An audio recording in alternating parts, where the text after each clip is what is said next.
What happens when royalty meets reality television and refuses to play by the rules? It only took 33 seconds for Prince Harry to cross a line so shocking that beloved morning host Lorraine Kelly had no choice but to end the interview and escort him off her set. This is the story of one of the most jaw-dropping moments in British television history. Lorraine Kelly's morning show had always been a place of warmth, laughter, and honest conversation. For years, viewers tuned in to see her infectious smile and genuine approach to interviewing everyone from Hollywood stars to everyday heroes. She had a gift for making people feel comfortable, for drawing out their stories with kindness and respect. But on this particular morning, that gift would be tested like never before. Prince Harry arrived at the studio with an entourage that immediately set a different tone. Where most guests came through the main entrance with a smile and a wave, Harry's team swept through demanding special accommodations. The makeup artist was told his preferred foundation wasn't available. The temperature in the studio wasn't quite right. The chair, apparently, wasn't positioned at the correct angle.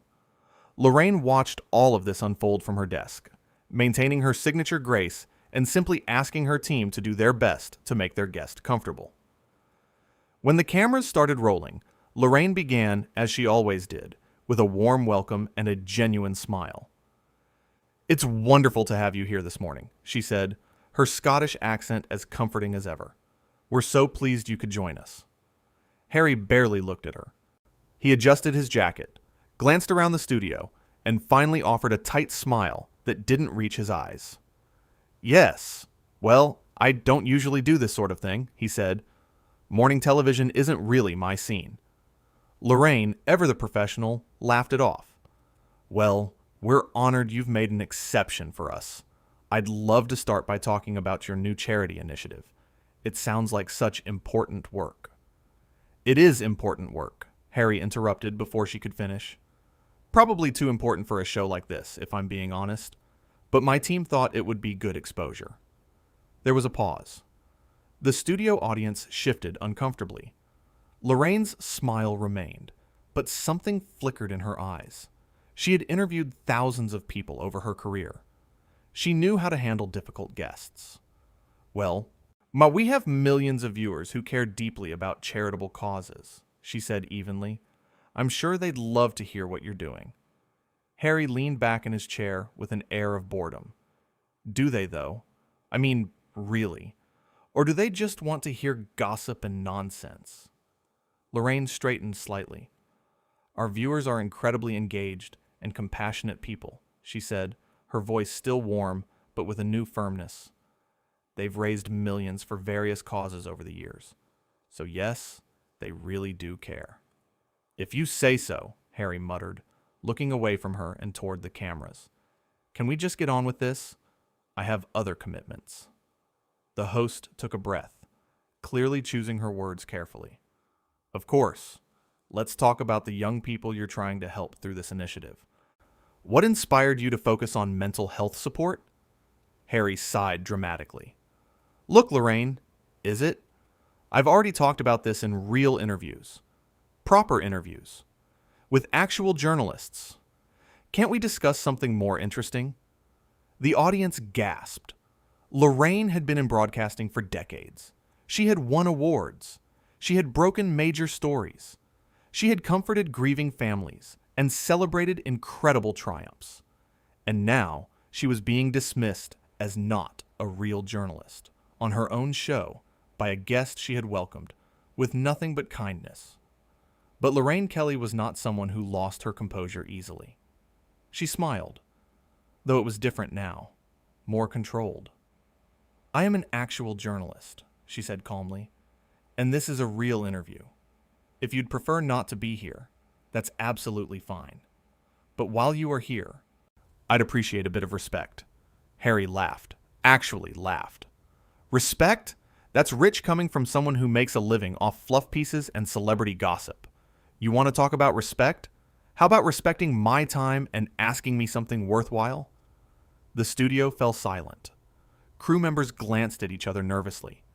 The audience sat frozen, unsure if they were witnessing a joke or a genuine confrontation? Lorraine placed her hands on her desk, her signature warmth now replaced with quiet dignity. I've spent 30 years in this industry, she said, her voice steady and clear. I've interviewed prime ministers, Oscar winners, Olympic athletes, and ordinary people doing extraordinary things. I've covered tragedies and triumphs. I've raised awareness for countless causes. And I've done it all with integrity and respect for every single person who sits in that chair. I ask you questions about your charity work because I believe it matters.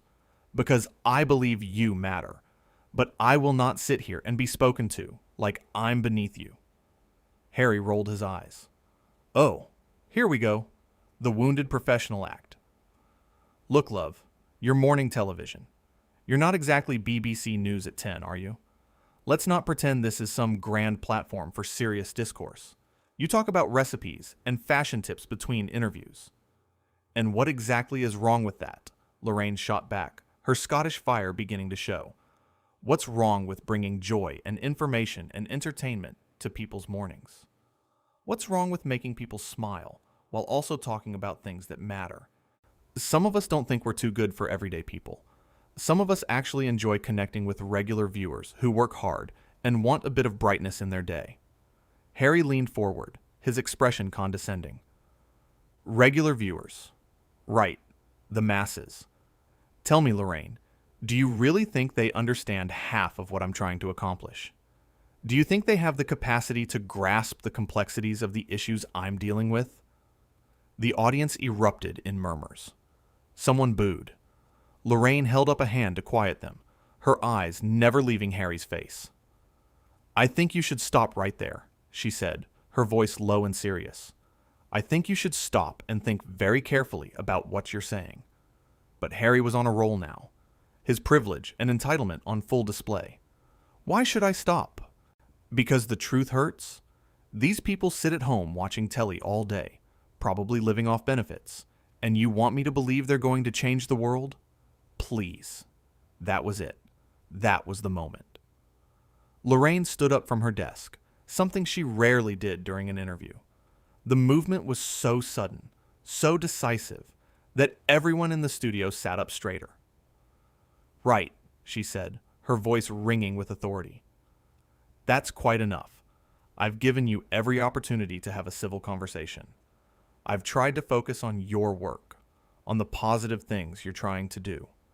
But I will not allow you to sit on my show and insult the people who watch it. I will not allow you to dismiss hardworking people who face challenges you couldn't begin to understand. Harry actually looked surprised. Excuse me? You can't speak to me like that. I can, and I am, Lorraine said firmly. This is my show. These are my viewers. And you are a guest who has been nothing but rude, dismissive, and frankly insulting since the moment you sat down.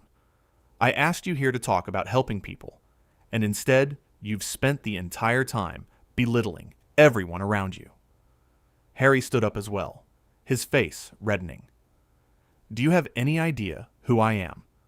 Do you understand what I've given up, what I've been through? And you're going to lecture me about respect. Yes, I am, Lorraine said without hesitation. Because respect isn't about titles or positions. It's about how you treat other human beings. And right now, you're treating people like they're beneath you. My crew, my audience, me, everyone. This is unbelievable, Harry said, shaking his head. I come here as a favor to talk about important work, and this is how I'm treated? My team will be hearing about this. Your producers will be hearing about this. Lorraine crossed her arms. Please do tell them. Tell them how you called me love and dismissed my career. Tell them how you mocked our viewers and suggested they're not intelligent enough to understand you. Tell them how you compared my show unfavorably to real journalism while sitting in my chair, using my platform. I'm sure that will go over wonderfully. The prince grabbed his microphone and started to remove it himself, fumbling with the clip. I don't need this. I have actual important things to do. Real interviews with real media outlets. Then go do them, Lorraine said simply. Nobody is forcing you to stay. But let me be very clear about something. When you walk out of this studio, you won't be walking out as some misunderstood royal who was mistreated. You'll be walking out as someone who came onto a show that welcomed you with open arms and repaid that welcome with arrogance and contempt. Harry stopped fumbling with the microphone and stared at her. You're really doing this? You're really going to make a scene? I'm not making a scene, Lorraine replied calmly. You made the scene the moment you decided that being royal meant you could treat people however you wanted. I'm simply ending it. The studio was absolutely silent now. Even the crew had stopped moving. Everyone was watching this unprecedented moment unfold. Lorraine Kelly, beloved morning host, grandmother figure to millions, was standing up to a prince, and she wasn't backing down. Harry's jaw tightened. Fine. Fine. I wouldn't want to waste another second of my valuable time on this anyway. Enjoy your little show, Lorraine. Enjoy talking about cupcakes and dress patterns. Some of us are actually making a difference in the world. Some of us have been making a difference for decades, Lorraine countered quietly, without needing to tell everyone how important we are while we do it. That hit home. Harry's face went from red to almost purple. How dare you? How dare you speak to me that way? I could have you fired. I could make sure you never work in television again. Lorraine actually smiled at that. A real smile. There it is, she said. The real you. Not the charitable prince or the misunderstood royal. Just someone who thinks power means threatening people's livelihoods when they don't bow and scrape. I'm leaving, Harry announced, finally ripping the microphone off and letting it drop to the floor with a thud. This has been the most unprofessional experience of my life. Then you've lived a very charmed life indeed, Lorraine said, because from where I'm standing, the only unprofessional behavior has come from you. You insulted my profession, my show, my viewers, and me. You dismissed serious journalism as fluff and suggested that regular working people aren't smart enough to understand complex issues. You've been condescending, rude, and entitled, and now you're playing the victim because someone finally called you out on it. Harry grabbed his jacket from the back of the chair. My people will be in touch with your people. This isn't over. Actually, it is over, Lorraine said firmly. This interview is done. I'm asking you to leave my studio. So, Asha now. The audience began to applaud. Slowly at first, then building to a standing ovation. Harry looked around in disbelief, clearly expecting support and finding none. You're all as deluded as she is, he muttered. Lorraine walked around her desk and stood directly in front of him. Despite the height difference, despite the titles and the privilege, she commanded the moment. This is my show, she said quietly, but firmly enough for the microphones to catch. These are my people, and I'm asking you to leave. Please go. Harry opened his mouth as if to say something else, then seemed to think better of it. He shook his head in disgust, turned on his heel, and stormed toward the studio exit. His footsteps echoed in the silence, punctuated only by the continued applause from the audience. As he reached the door, he turned back one final time. You'll regret this, Lorraine. You have no idea what you've just done. Lorraine stood tall, surrounded by her crew, her audience still on their feet supporting her. The only thing I regret, she said clearly, is not doing it sooner. Harry slammed through the studio door, and he was gone. The applause grew louder. Lorraine took a deep breath, smoothed down her dress, and walked back to her desk. Her hands were shaking slightly, but her voice was steady as she turned to the cameras.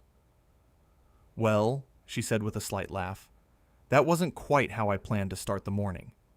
But you know what? Sometimes you have to stand up for what's right. Sometimes you have to say, enough is enough.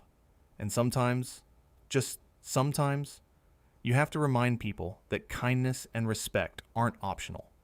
No matter who you are or what title you hold. The audience erupted again. Lorraine waited for them to quiet down, her eyes bright with emotion. "I've been doing this job for a very long time," she continued, "and I've always believed that this desk, this studio, this show, it belongs to all of us. It belongs to the single mom getting ready for work. It belongs to the elderly gentleman having his morning tea. It belongs to the nurse finishing a night shift. It belongs to everyone who takes a moment out of their busy, challenging, beautiful lives to spend some time with us." She paused, gathering herself.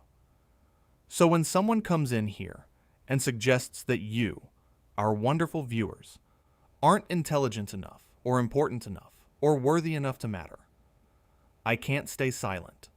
I won't stay silent. Because you matter. You all matter." On more than any title or position or royal connection, the crew was applauding now too. The cameramen, the sound technicians, the producers in the control room, everyone. Lorraine wiped at her eyes quickly, laughing at herself. "Look at me, getting all emotional. But honestly, I mean every word. We come to you every morning with respect and love, and we expect the same in return. From everyone. No exceptions." She straightened her notes on the desk, taking a moment to compose herself fully.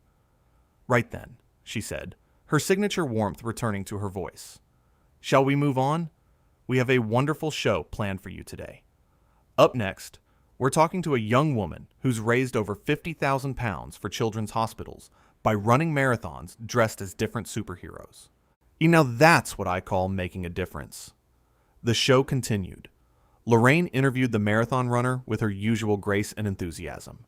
She laughed at the right moments, asked thoughtful questions, and made her guest feel valued and heard. She did cooking segments and fashion features and serious discussions about health issues. She did everything she always did, with the same professionalism and heart that had made her a household name. But something had shifted. In standing up to entitled behavior, in refusing to accept disrespect on her own show, Lorraine had shown everyone watching exactly what she was made of. She had shown that kindness doesn't mean weakness. That warmth doesn't mean you'll accept being walked over. That being nice and being strong aren't mutually exclusive. Throughout the rest of the show, the audience seemed more energized than ever. They laughed louder at the jokes, applauded more enthusiastically for the guests, and watched Lorraine with a new appreciation. She had fought for them, defended them, stood up for their worth and dignity, and they loved her for it. During a commercial break, one of the producers approached Lorraine's desk. "That was incredible," she said quietly. "I've never seen anything like it. Are you okay?" Lorraine nodded, taking a sip of water. "I'm fine, love. Actually, I'm better than fine. I probably should have done that 10 minutes into the interview instead of giving him so many chances. But you always hope people will surprise you, don't you? That they'll rise to the occasion." "He certainly surprised everyone," the producer said. "Just not in a good way." "No," Lorraine agreed. "Not in a good way at all. But you know what?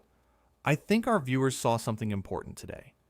They saw that nobody, and I mean nobody, has the right to treat other people as less than. Title or no title. Royal or not. We're all just human beings, trying to get through this life together. And a bit of respect and kindness goes a long way."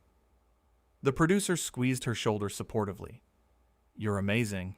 Truly." Lorraine smiled. "I just did what anyone would do when pushed far enough. I stood my ground. Now come on, we've got a show to finish, and I want to make sure that marathon runner gets every second of attention she deserves. She's the real hero here." As the commercial break ended and the cameras came back on, Lorraine was right back in her element, smiling, engaging, making her guests and viewers feel seen and valued. Because that's what she did. That's who she was. A professional who treated everyone with dignity and expected the same in return. The contrast between how she handled the confrontation and how she handled the rest of her show was striking. With Harry, she had been firm, direct, and unwavering in her boundaries. With everyone else, she was warm, supportive, and genuinely interested in their stories.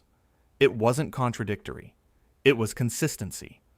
She gave respect and kindness freely, and she expected it in return. When someone violated that basic social contract, she had every right to call it out. Near the end of the show, during her final segment, Lorraine addressed the incident one more time. "I know we've had quite the morning," she said with a wry smile, "and I'm sure people will be talking about what happened for a while. But I want to say this. I didn't enjoy having to ask someone to leave. I never want to do that. This show is built on warmth and welcome and bringing people together. But it's also built on mutual respect. And when that respect isn't there, when someone shows through their words and actions that they think they're above basic courtesy, well, then we have a problem." She looked directly into the camera, speaking to millions of viewers across the country. "I hope you all know how much you mean to me, to all of us here. Your stories, your struggles, your triumphs, they matter. You matter. And I will always, always stand up for that. Because this show isn't about me. It's about us, all of us, together." The applause that followed was thunderous. Lorraine beamed at her audience, at her crew, at everyone who had supported her through this unprecedented morning.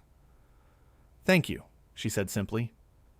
"Thank you for being here, for being you, and for letting me be part of your day. Same time tomorrow?" The audience cheered their agreement.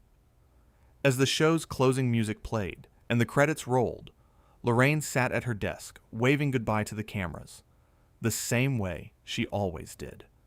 But everyone watching knew they had witnessed something special, something rare. A moment when someone with a platform used it not for themselves, but to defend the dignity of others.